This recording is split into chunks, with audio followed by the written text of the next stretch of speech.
Minnie Dlamini said that lockdown is exposing the entertainment industry. Things aren't what they seem.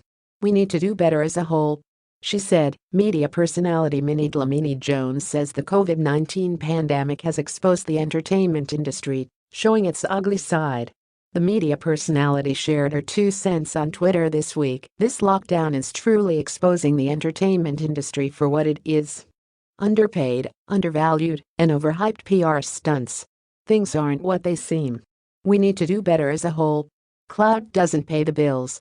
SUBCRIBE also weighed in on the topic, explaining that it might not always be the case that artists or personalities are underpaid, but more about them living beyond their pockets.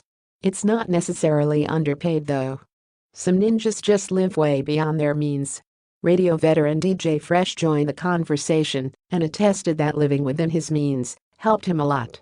If only you knew just how many cats I have tried to advise to downscale and rather save and/or invest, and been told, "I got this, mind your own businesses, etc."